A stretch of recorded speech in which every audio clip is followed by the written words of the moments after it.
ህዝቡ እያለቀሰ እኮ ነው በእንባ የዳራት። በህይወቴ እንደዚህ ሴት ሰርግ ህዝብ የተደሰተበት አይቻል አውቅም።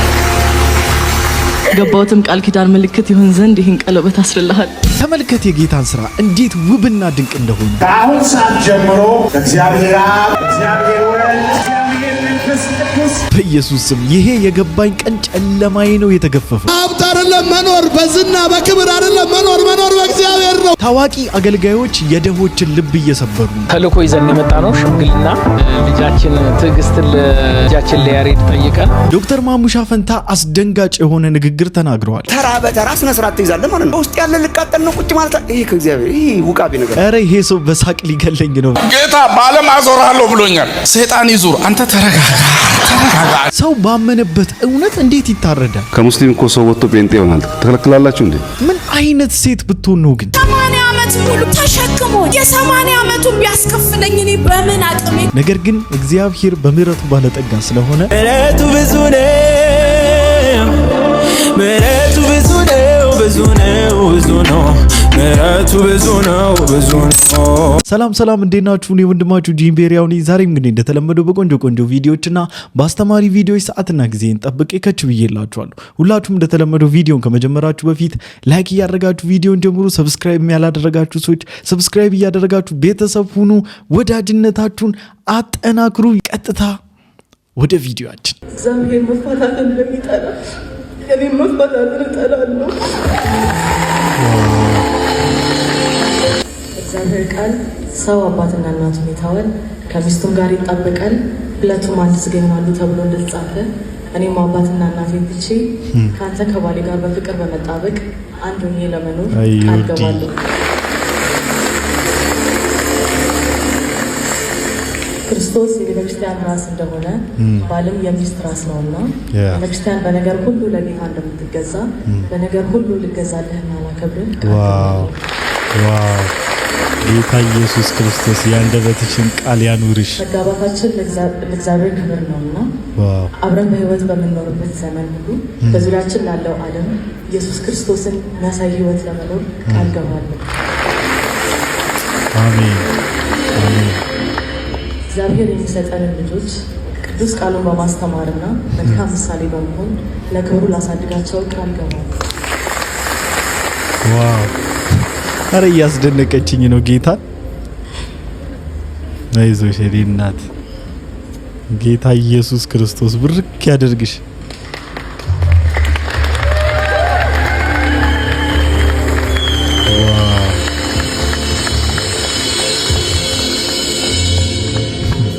ይገርማል።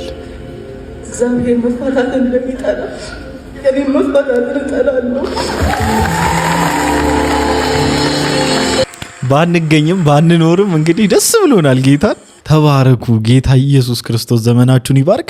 በቃ ትላንትና ማለት ነው በጣም ብዙ የተላከልኝ ቪዲዮ ነበረ። በጣም ብዙ ቪዲዮዎችን ሪያክት እንዳደርግባቸው እንድንማማርባቸው በጣም ብዙ ሰዎች በዚህኛው ቴሌግራም ዩዘር ኔም ሜንሽን እያደረጉኝ እያየው ነበርና በቃ በዛብኝ እንጂ በቃ ዩቲዩባችን ላይ እቺን ሴት ነው ልናየት የምንፈልገው ነገ አሉኝና በቃ ምንም አማራጭ የለኝም። እኔም እህታችንን በጣም ተደስቻለሁ። የሚገርማችሁ ነገር በጣም ብዙ ሰዎች በዚህ እህታችን ሰርግ ላይ ኢሞሽናል ነበሩ ከምነግራችሁ በላይ ስፔሻሊ ክርስቲያኖችና ጌታ ኢየሱስ ክርስቶስ ነገሮችን በጊዜ ውብ አድርጎ ሰራ የሚለው ነገር የእውነት ምሳሌ ሆኖ በአካል ተገልጦ ነው ያየሁትኝና ጌታ ኢየሱስ ክርስቶስ የእውነት በዚህ ትዳር ላይ እንዲከብር ጌታ ኢየሱስ ክርስቶስ በዚህ ትዳር ላይ ደምቆ እንዲታይ ጸሎቴና ምኞቴም ጭምር ነው። እሺ ዛሬ ሰርግ የሄድን ነው። እህታችን ናንሲ ሰውን በክርስቶስ አውቃለሁ እንዳለ ጳውሎስ በክርስቶስ ማቃት ናንሲ አግብታለች። ኦርዲያኖሽ መልስ ማለት ነው። ናንሲ እንኳን ደስ አለሽ። በመንገድሽ ሁሉ አብሮሽ ለነበረ በመከራሽ ጊዜ ላልተወሽ እግዚአብሔር የተባረከ ይሁን። በዚህ ቀን ላይ ስላደረሰሽ እንኳን ደስ አለሽ። ናንሲ አግብታለች። የራሷን ባል ነው ያገባችሁ። ባሎቻችሁ አግቡ። እግዚአብሔር ቀን ጠብቆ ዘመን ቆጥሮ ከሷታል። እግዚአብሔርን ጠብቁ። እንደ እግዚአብሔር የሚያከብር እንደ እግዚአብሔር በሞገስ የሚያጠግብ እንደ እግዚአብሔር ከፍ አድርጎ ወደ ላይ የሚያኖር የተባረከ አምላክ ለዘላለም የትም አይገኝም። እግዚአብሔር ይባርካል። እግዚአብሔር በብዙ ነገር በብዙ ነገር ስለባረከሽ ናንሲዬ በጣም ደስ ብሎናል። ስላንቺ ሁሉንም ማምጣት አልቻልኩም። ሁሉንም ሶሻል ሚዲያ ላይ በጣም ብዙ ክርስቲያኖች በጣም ብዙ የተለያዩ ሰዎች በዚች እህታችን በጣም ብዙ ሰዎች ቪዲዮ ሰርተዋል። ደስታቸውን ኤክስፕረስ ሲያደርጉ ነበረ። አንዱ እኔ ነኝ። በጣም ደስ ብሎኛል። የእውነት ያው እንግዲህ ታውቃላችሁ የወንድ ነገር ለእንባ በጣም ሩቅ ነን እና በጣም ነው ደስ ያለኝ። በጣም ኢሞሽናል የሚያደርግ ነበረ። በጣም በእንባ ነው ብዙ ሰዎች ቪዲዮን እንኳን ሪያክት እያደረጉ የነበረበትና እንኳን ጌታ ኢየሱስ ክርስቶስ ረዳሽ፣ እንኳን ጌታ ለዚህ ክብር አበቃሽ ባሉካዋ እንኳን ደስ ያለ። የእውነት አፈስክ። በቃ በጣም ምገርም ሴት፣ በጣም ጎበዝ፣ ጠንካራ፣ ለልጇ መልካም ምሳሌ የሆነች ሴት፣ ልጇን በጨዋነትና በሰዎች ፊት በሞገስ እያሳደገች ያለች መልካም ሚስት ጌታ ሰጥቷል። ስላንተ ደግሞ ምናልባት ከሷ ዝሩ ፕሮሰስ የምንሰማው ይሆናል። እስከዛሬም ጥቂት ስታወራ ሰምቻለሁ ሚዲያ ላይ። እግዚአብሔር ያፋቅራችሁ፣ ያዋዳችሁ፣ ውለዱ፣ ክበዱ፣ ተባዙ፣ ምድርን ሁሉ ሙሏት። እንወዳችኋለን። እግዚአብሔር ፊት በእኔም በባሪያውና በቅድስት ቤተክርስቲያን ፊት በገባችሁትና በሰማሁት ቃል ኪዳን መሰረት ከአሁን ሰዓት ጀምሮ በእግዚአብሔር አብ፣ በእግዚአብሔር ወልድ፣ በእግዚአብሔር መንፈስ ቅዱስ አንድ አምላክ ስም ባልና ሚስት ናችሁ። ዋው! ደግሞ ያላገባችሁ አግቡ። ደግሞ ባለፈው ተናግሬ ነበረ። ምንድነው ቆይ የኔ ሰብስክራይበሮች አታገቡም እንዴ? ጥሩኝ ብዬ ስልክ ቁጥሬን አስቀመጥኩ፣ ቴሌግራም ዩዘርኔሜን አስቀመጥኩ። ምንድነው ቆይ ሀሳባችሁ አልገባኝም እንዴ? አግቡ ልብላ መጥቼ ላመስግን ጌታን። ኢየሱስ ያዋዳችሁ ልበል። ትንሽ ላሽፍሽው ላሽቃብጥላችሁ ተው ግዴላችሁ። እና በዚህ አጋጣሚ ሰርግ ከሄድኩ በጣም ቆይቻለሁና እና የምታገቡ ሰብስክራይበሮቼ ካላችሁ፣ የምታገቡ ሰዎች ካላችሁ ቀኑን ዱቅ አድርጉልኝ፣ ሎኬሽኑን ትልኩልኝ አላችሁ። ሱፍ ለብሼ ማላቅ ልጅ ማለት ነው። ሱፌን ለብሼ ቀጥ ብዬ እመጣለሁ ጀነን ብዬና ጠብቁኝ ግዴላችሁ። ያላገቡ ሰዎች ካለማግባት ይልቅ ማግባት በጣም አሪፍ ነው አልኩላለሁ። አግብተው ወደ ኋላ ያሉ ሰዎች ከነሱ ይልቅ ለባሎች እባካችሁ እህቶቼ እንዲያገለግሉ ለቀቅ አድርጓቸው። ዘንድሮ ሽምግልና እጅግ በጣም አነጋጋሪና ልብ የሚሰብር ነገር እየተስተዋለበት ይገኛል። ተልኮ ይዘን የመጣ ነው ሽምግልና። ሄኖክና ጃፒ ናቸው። ትዕግስትን ለልጃችን ለያሬድ ጠይቀን ይሄ ሁሉ አበባ ነው ተብለን ደግሞ በድል እንደምንመለስ ተስፋ እናደርጋለን። እንግዲህ ሽምግልናን የተላኩት እነኚህ ወንድሞቻችን ልጃችሁን ለልጃችን ለማለት ነው። የሚመጣውን አበባ አይታችሁታል። ሰውየው ነው የሚልከው።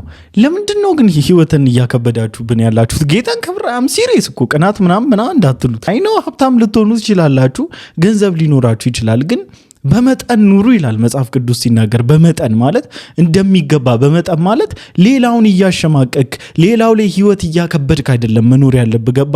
እንደ አንድ አስተማሪ ደግሞ እንደ አንድ የወንጌል አስተማሪ ደግሞ ማድረግ ያለባችሁ ነገሮች በመጠንና በልክ ሲሆኑ ያምራል።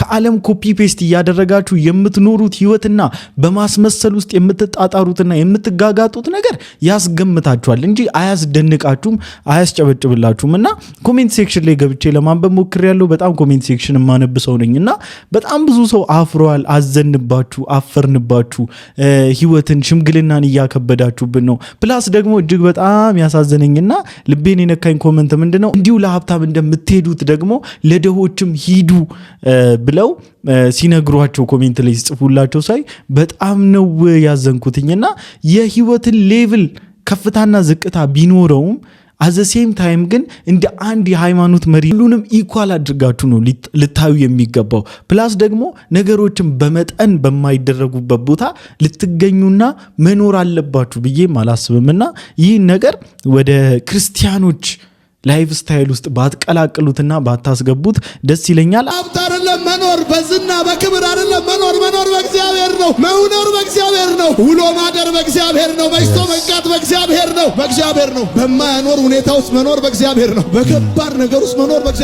በእግዚአብሔር ነው። መኖር በጤንነት አይደለም። እሺ መኖር በጤንነት እንዳይመስል። መኖር በወዳጅ አይደለም። መኖር በዘመድ አይደለም። መኖር በክንድ አይደለም። መኖር በደሞዝ አይደለም። መኖር በኤክስፒሪየንስ አይደለም። መኖር በእግዚአብሔር ነው። መኖር በእግዚአብሔር ነው። መኖር ውሎ ማደር በእግዚአብሔር ነው። ወጥቶ መግባት በእግዚአብሔር ነው። ወጥቶ መግባት በእግዚአብሔር ነው። መኖር በእግዚአብሔር ነው። መች በክንድ ሆነ መኖር፣ መች በችሎታ ሆነ መኖር፣ መች በእውቀት ሆነ መኖር። 8 አደጋ ደርሶብኝ ነበር አለ ጳውሎስ። 8 አደጋ ማለት ድንገት ማለት ነው። አደጋ ማለት ሳልዘጋጅ ማለት ነው። አደጋ ማለት ሳላስብ ማለት ነው። አደጋ ሳልጠብቀው። አደጋ ደግሞ ይገርማችኋል፣ በዚህ በኩል መጣለው አይላችሁ፣ ማቅጣጫውን አይነግራችሁ። የአደጋ ክፋቱ እንዴት መሰላችሁ? ቅድመ እውቀት ቢኖራችሁ ትዘጋጃላችሁ፣ ትጠነቀቃላችሁ፣ ራሳችሁን ትጠብቃላችሁ። መኖር በእግዚአብሔር እንዳንኖር የከለከሉ ብዙዎች ነበሩ። እንድንኖር ስለፈቀደ ብቻ አለን። እንድንኖር ስለፈቀደ ብቻ እንድንኖር እንደገጠመን እንደደረሰብን እንዳለፈብን ጉዳይ ቢሆን ኖሮ ዛሬ ብዙዎቻችን ትዝታ ነበር። ትዝታ መኖር በእግዚአብሔር እንደሆነ የሚገባ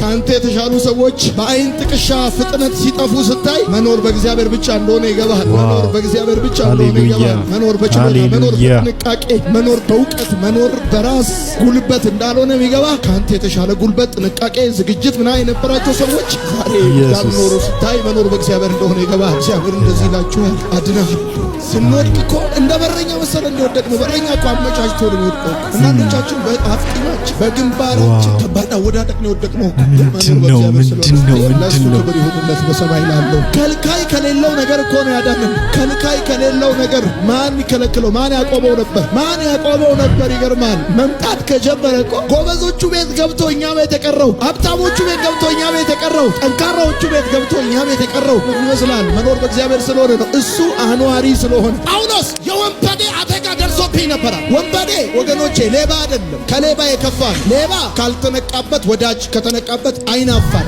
ወንበዴ ግን ይገርማል ጉዳዩ አይደል። ጌታ በኢየሱስ እያወቅም ሳታውቅም አቤት ጌታዬ፣ አቤት ኢየሱሴ፣ አቤት የኔ አምላክ ይገርማል። ከነቃበት ይተዋል። ወንበዴ ግን ኪስ ሊገባ ሲል ከነቃበትም ይገባል፣ ባትነቃበትም ይገባል። ያንተ ሁኔታ ተንቷል። ሌባ ሰው ባለበት ነው የሚኖረው። ወንበዴ ሰው በሌለበት ነው የሚኖረው። ይሄ ወንበዴ እንደወደደ በአንተ ላይ ለማድረግ፣ እንደወደደ በሰው ላይ ለማድረግ ምቹ ሁኔታ፣ ምቹ ቦታ አስተካክሎ ነው የሚኖረው። ሰው ባለበት ቦታ አይደለም የሚኖረው። ወንበዴ ሰውን ሁሉ እንደ ጠላት የሚቆጥር ነው። ሰውን ሁሉ ወንድ አይል፣ ሴት አይል፣ ትንሽ አይል፣ ትልቅ አይል፣ ሀብታም አይል፣ ደሃ አይል፣ ሁሉን እንደ ጠላት የሚቆጥር ነው ወንበዴ ማለት። ይገርማል። ወንበዴ ከሌባ የሚለየው ገንዘብን ብቻ ሳይሆን የሚወስደው ህይወትህንም ነው። በኢየሱስ ክርስቶስ ስም ምን አይነት ድንቅ ነገር ነው! ምንድን ነው? አቤት አቤት ጌታ ሆይ ስንቱን አሳለፈን። አንድ 80 ዓመት ሽማግሌ ራሳቸውን ሳቱ። ከዛ ትልቅ ሆስፒታል ወሰዷቸው። ኦክሲጅን ተደረገላቸው። በራሳቸው መተንፈስ ስለማይችሉ ኦክሲጅን ተደረገላቸው 3 ቀን። ከ3 ቀን በኋላ ወደ ራሳቸው ተመለሱ። ነቁ። ሲነቁ በቃ አሁን ራሶትን አውቀዋል፣ ድነዋል፣ በሰላም መሄድ ይችላሉ፣ እቃዎትን ሰብስቡ አለና አንድ ዶክተር ቢል አመጣላቸው። ሲያመጣላቸው $100,000 ይላል። ምንድነው እንዴ አባቴ? ይሄን 3 ቀን በእኛ ሆስፒታል ኦክሲጅን ላይ ነበሩ፣ እየተነፈሱ ያሉት እየከፈሉ ነበር። ስለዚህ የተጠቀሙበት ኦክሲጅን ነው። ሌላ ምንም የሰጠኑት ነገር የለም። እዚህ ላይ የተደረገለት ኦክሲጅን ነበር። ስለዚህ በዚህ ኦክሲጅን ነው 3 ቀን የተነፈሱ። ስለዚህ ለሱ ክፍያ ነው። በጣም ጮው፣ በጣም አለቀሱ። በጣም ሰው ሁሉ ተሰብስበው ያንክፈልሉት መዋጮ ይደረግ የሚከፍሉት ነገር ኖ እኔም ማለቅሰው የምስጋና እንጂ የሐዘን አይደለም። ለ80 ዓመት ሙሉ ተሸክሞኝ በነፃ ኦክሲጅን እየሰጠኝ የ80 ዓመቱን ቢያስከፍለኝ እኔ በምን እናንተ የምናመሰግንበት ብዙ ምክንያት አለን። ብዙ ነው ያለን ምስጋና። ሃሌሉያ ዳዊት ተኛ ማለት ሃሌሉያ እግዚአብሔር አለ ደግፎኛልና ነቀዋል። ብዙ ሰው ተኝቶ ይቀራል። እንደው ካልጋ ራሱ ብላችሁ ስትነሱ ቴንኪው ጋር ስላልተሰራው ስራ ስላልሆነላችሁ ነገር እያሰላሰላችሁ አትነሱ። ከእንቅልፋችሁ ብድግ ስላል ሞባይላችሁንም አትነሱ። የሆነ አስደንጋጭ ሰበር ዜና ሰምታችሁ አይምራችሁን አታክ ያደርግ። መጀመሪያ መሰግናል። ዋው ነቃ ተኝቼ አልቀረውም። መንቃት የቻልኩት ባንተ ነው። ምን ማለት ነው? ምስጋና ለሰጭ ዛሬ ከባድ ነው። የዛሬው ምን አስባችሁ ነው? የዛሬው ቪዲዮ ላይ ጌታ ምን አስባችሁ ነው? ወይኔ በኢየሱስ የሆነልን ይበልጣል። የሰጠንን አልተረዳንም እንጂ ለምን አልሰጠህንም ብለን ባላማረርን ነበረ። የሆነልንን አላወቅንም እንጂ ለምን አልሆነልንም ብለን አናለቃቅስም ነበረ። ኦ ማይ ጋድ ዋው! ዛሬ እኮ ከረንትሊ ሰው ቦዲጋርድ ቀጥሮ ጠብቀኝ ከጠላቴ ብሎ ይከፍለዋል ታውቃላችሁ። እና ታይም ሊሚትድም ነው ወይ በኮንትራት ነው ወይም ደግሞ በመንዝሊ ፔመንት ነው እና በጠበቀው ልክ ይከፍለዋል። ጌታ በጠበቀ ልክ ቢያስከፍለን ስንት ይሆንብን ነበር? ዋው አይ ካናት ኢቭን ኢማጂን ማለት በቃ ከአይምሮ ይበላይ ነው። ከበደኝ ጌታን ኢየሱስ ክብር ለሱ ይሁንለት። ጌታ በዓለም አዞርሃለሁ ብሎኛል። ሰይጣን ይዙር፣ አንተ ተረጋጋ። አንተ ኢዮብ ጋር ትዝ ይላችኋል። ሰይጣን ከየት መጣ ሲባል ምን አለ? ምድርን ሁሉ ዞርኳል። ይሄ ትዞራለህ የተባለ ሰው ከዛ ዟሪ ጋር መንገድ ላይ ሊገናኝ አይችልም። አሬ ይገናኝ። ጸጉር ቤት ገቡና እንዴት ለቁራስ የነብይ ቆርጥ ይባል ምንድነው ሲባል በቃ ፓፓያ ታረጋለህ፣ እዚህ ጋር ታረጋለህ፣ ጸጉር ትከምራለህ፣ ጠበቅ ባቃ ልብስ ትለብሳለህ። እዚህ ሰደርያው አምጣልህ ትደረጋለህ። የመሰለ ጌታ አግኝቶ የሱ አገልጋይ መሆን፣ የሱ አጋፋሪዎች፣ የሱ ሎላልት፣ የሱ ደጅ ከፋቾች፣ ዘጊዎች መሆን። እናንተ ሸክማችሁ የከበደ ሁሉ ኑ ካለ በኋላ ዘና ብሎ ውጡ አይልም። ቀንበሬ እንዴ ያኛውን ጸብሮ ሌላ ያስቀምጣል። ተረጋጉ። ቀንበሬ ቀሊል ምንድነው? ለነፍሳችሁ እረፍት። አሁን በሬ ለምሳሌ አሁን ቀንበር ሳይኖር ይታረሳል? እኔ አንገቴ አላስገባም። ኢየሱስ ጌታ ነው። ሃሌሉያ። አንዳንድ ሰው ቀንበር ውስጥ አይገባም። ፈርተ ይዞ ለማረስ ለእግዚአብሔር ቤት ጥቅም ለመዋል አንገትሽን ቀስ አርጋሽ ቀንበር ውስጥ ማስገባት። እኔ የንጉሥ ልጅ ነኝ። ሃሌሉያ። ጌታ በዓለም አዞርሃለሁ ብሎኛል። ሰይጣን ይዙር፣ አንተ ተረጋጋ። አንተ መዞር ብርቅ ነው እንዴ? አይደለም። ቱሪስት ነህ አንተ። ምን ያዞርሃል? መጀመሪያ ቀንበር ውስጥ አንገትህን አስገባ። ከዛ በኋላ ምን? አሁን ለምን ፖሊስ ልብስ ለመልበስ ከነጫማው ለመልበስ ስንት ደቂቃ ይፈጃል? 10 ደቂቃ ይወስዳል። ፖሊስ መሆንስ? ኧረ ብዙ። አሁን ፖሊስ ልብስ ለብስ በቃ እንትን ጫማውን አድርገህ ሄይ ጋሼ እኔ አይደለሁም ይላል ሰው። ግን እኔ ፖሊስ ሆኛለሁ ወይ ነው? ዋው የፖሊስ ልብስ የሚገርም ነው አገላለጹ። በነገራችን ላይ የተናገሩት እያንዳንዱ ነገር ሪያሊቲ ነው። መቀበል ያቃተን ሪያሊቲ ማለት ነውና ይህ ሪያሊቲ ማለት አሜን ብለን ነው መቀበል ያለብን። በቃ ወደድክም ጠላህም አሜን ብለን መቀበል ያለብን ሪያሊቲ ነው። እግዚአብሔር ለአገልግሎቱ ታማኝ አድርጎ ቆጥሮ ለአገልግሎቱ ሲሾመ መጀመሪያ የምታልፍበት ትምህርት ቤቶች አሉ። በጣም ብዙ የመከራ፣ በጣም ብዙ ውጣ ውረዶች፣ በጣም ብዙ የጸሎት ታይሞች፣ በጣም ብዙ ወጥተህ የምትገባበት ቦታዎች አሉና አሁን ላይ በቃ ኮፒ ፔስት ስለሆነና የሽቀላ ወይም ደግሞ ልክ እንደ አንድ ቢዝነስማን ወይም እንደ አንድ የቢዝነስ ስራ እንደ አዋጭ የቢዝነስ ስራ ዘርፍ ስለተቆጠረ ሰው አገልግሎት በሚመስል አጋንንታዊ አካሄድ ተጠምደዋልና እስኪ ይህንን ቪዲዮ እንስማው። ትንቢት ለምሳሌ አሁን አንዱ ትርምስ ትንቢት ነው። አሁን ትንቢት ለምሳሌ አንደኛ ቆሮንቶስ ምዕራፍ 14 ተመልከቱ። ትንቢት የሚናገሩ ነቢያት ይናገሩ ይላል። ትንቢት የሚናገሩ ሰዎች 3 4 5 ወራይበር ይናገሩ ተራ በተራ ይሁን ይላል ቅዱስ ጳውሎስ። ተራ በተራ ስነ ስርዓት ትይዛለህ ማለት ነው። ከእግዚአብሔር መሆኑ የምታውቀው በውስጥ ያለ ልቃጠል ነው ቁጭ ማለት ይሄ ከእግዚአብሔር ይሄ ውቃቢ ነገር ነው። ውቃቢ የእግዚአብሔር ነገር ስርዓት አለው። ካን ኢማጂን የቆሮንቶስ ያሉ ትንቢት የሚናገሩ ሰዎች ወረፋ ይጠብቃል መልእክት ይዞ አንደኛው ሲናገር ሌሎቹ ይመዝኑት የሚል ቃል እንዳለ ታውቃለች። ሌሎቹ ቁጭ ብለው ይመዝኑታል። is this from God? እሱም ለመመዘን ፈቃደኛ ነው። ለመመዘን ክፍት ያልሆነ ነገር ሁሉ ከእግዚአብሔር ሊሆን አይችልም። እደግማለሁ። ለመመዘን ፈቃደኛ ያልሆነ ከእግዚአብሔር ሊሆን አይችልም። ችግሩ እኮ እሱ ነው። ሚስጥር ነው፣ አይነካም፣ መጋረጃ ውስጥ ነው። ማንም ይሄ ስፒሪቱ ሌላ ነው። የእግዚአብሔር ነገርስ ቴስት ማድረግ ትፈልጋለህ? ሄሬዲስ መናፍስት ከእግዚአብሔር መሆናቸውን ቴስት አድርጉ ይላል ቅዱስ መጽሐፍ። ቴስት the spirits አንደኛ ዮሐንስ ላይ ቴስት።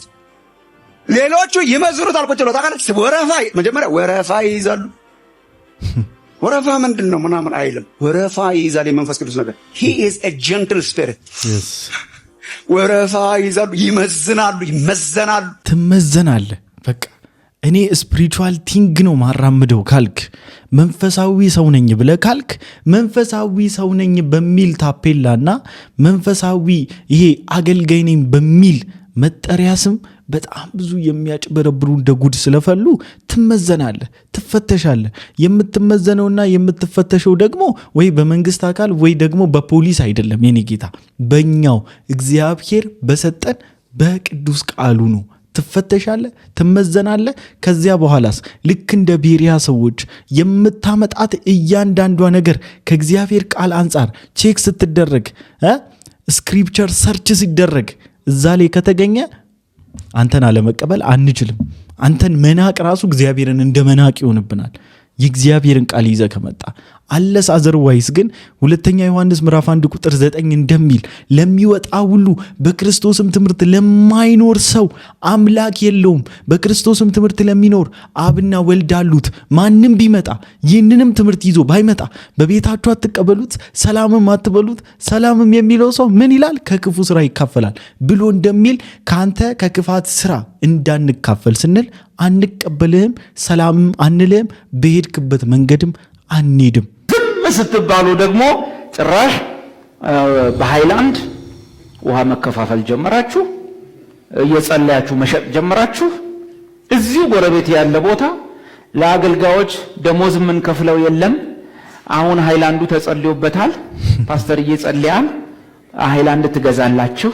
የአንዱ ሃይላንድ ዋጋ መነሻው እንደዚህ ነው፣ መድረሻው እንደዚህ ነው። የአገልጋይ ደሞዝ ለመክፈል ሁሉ ሃይላንድ ላይ የጸለይክ መቸብቸብ የጀመርከው ለውሃ ካለ ትኩረት ነው። ዋንዳች ነገር ያደርጋል ብለህ እና ለምን ሌሎችን ተነካላችሁ? ጸበል ያሉት ምን አጠፉ? እዛም ተጸልዮበት የጌታ ስም ተጠርቶበት በግዕዝ ይሁን እንጂ በአሐዱ ወልድ ከእግዚእነ ኢየሱስ ነው የሚባረከው፣ በአብ በመንፈስ ቅዱስ ስም ነው ውሃው። ዋናው በኢየሱስ ስም ነው ጸበሉ የሚጸበለው። ምን አጠፉ? እኛም ያው አይደለን ነው ገዛ ነው፣ እኛ ደግሞ ገዝተን፣ እነሱ በነፃ። የሚለየው ምንድነው? እነሱ በነፃ ትልቅ ጀሪካን ይዘህ ሄደህ በነፃ ቀርተህ ትመጣለህ። እኛስ እችን የምታክል ገዝተን በሺህ ብር ቤት እንገባለን። ምን ልዩነት አለ? እዛ በነፃ፣ እኛ በሽቁል። ምንድነው ልዩነት? ያው እኮ ነው። አየህ ውሃ ስንወድ ከዛ አለፈና ቸርች ውስጥ መረጫጨት ጀመርን። የከፋው ነገር አይታችኋል። እንደው አንዳንድ ጊዜ ለፈን እያመጣው አንዳንዶቹን ላሳያል። በወባ መርጫ ሲረጫቸው አይታል። እኔ ናይጄሪያ ላይ ነበር እንደሱ ያየሁት። የኛ ሀገሩ ወባ መርጫው እንደዚህ ነው። እግዚአብሔር ሰው መጨረሻችን የሆነ ማለት ምን ሲባል ዝም ብለህ ጉባኤ ተሳትፈ ስትወጣ ምንም ለውጥ የለው። ነገር ልንገራችሁ፣ ቤተ ክርስቲያን የሚካሄደው በነገራችን ላይ በቅዱሳን መሃል ያለውን በረከት ተካፍለህም ከመውጣት ባለፈ ለኢየሱስ ክርስቶስ ተረድተ፣ ስለ ኢየሱስ ክርስቶስ አውርተ፣ ስለ ኢየሱስ ክርስቶስ ሰምተ፣ ተጽናንተ፣ ዘምረ፣ ፌሎሺፕ አድርገ፣ ወርሺፕ አድርገ የምትወጣበት ስፍራ ነው። ሂሊንግ የእውነቴን ነው ብላችሁ የእግዚአብሔር ስራ ነው፣ ከኛ አይደለም። እግዚአብሔር እንደወደደ ሂል ያደርጋል። ከሙስሊም እኮ ሰው ወጥቶ ጴንጤ ይሆናል። ትከለክላላችሁ እንዴ? አትከለክሉ። እንኳን አሉ እኮ የወጡ ሰዎች። ከሙስሊም ሰው ወጥቶ ኦርቶዶክስ ይሆናል በግሉ፣ ከኦርቶዶክስ ወጥቶ ሙስሊም ይሆናል። ምን ችግር አለው? ሙስሊም ግን አታፍርሱት። በግል ያልተመቸው ሰው ካለ ጥሎ ይሄድ። አይ በጋራ ካላፈረስን ካላችሁ ግን ምንም አትጠቀሙም። እዚህ ያላችሁ ሰዎች አብዛኛዎቻችሁ ጨርሳችኋል። ጥቂት ጊዜ ነው። ታሪክ ታበላሻላችሁ። ከሰሞኑ በአርሲ ወገኖቻችን ላይ እየተከሰተና እየተፈጠረ ያለውን የግድያ የወንድሞቻችንን ለቅሶና ዋይታ ሰምታችኋልና ብዙዎቻችሁ፣ ዛሬም ደግሜ ላሳስባችሁ የምወደውና ልነግራችሁ የምፈልገው ነገር የእውነት እባካችሁ በእግዚአብሔር ፊት ይቺ ምድር አቅርቧት።